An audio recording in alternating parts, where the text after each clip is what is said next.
Conduite par M. Johannes Mongardini, la mission du Fonds monétaire international a eu à rencontrer les autorités béninoises à divers niveaux. Membres du gouvernement, députés, syndicalistes, partenaires techniques et financiers, ainsi que le secteur privé.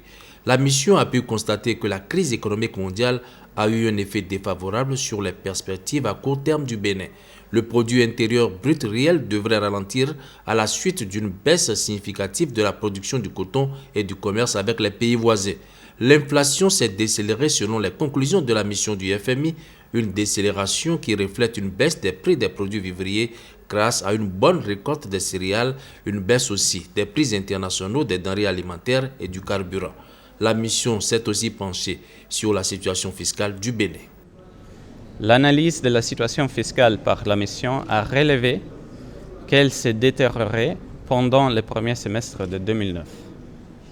Les recettes publiques ont été en deçà des attentes, reflétant principalement la baisse des recettes douanières liées au ralentissement des importations et du recouvrement des impôts. Les dépenses publiques ont connu des dépassements en raison des montants plus élevés des primes aux fonctionnaires et un report des engagements des dépenses en capital.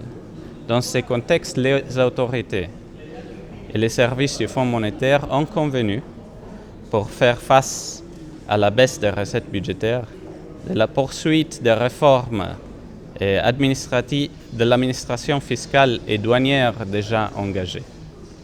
S'agissant des dépenses publiques, des solutions devront être trouvées pour contenir les primes, indemnités et autres avantages et pour mettre en place la réforme de la fonction publique et un renforcement de la régulation des dépenses publiques. La mission a félicité le Bénin pour les avancées notées dans la mise en œuvre des réformes structurelles et a encouragé les autorités béninoises à poursuivre leurs efforts dans ce sens. Des discussions sur un programme économique qui pourrait être soutenu par le FMI devraient se poursuivre dans les mois à venir.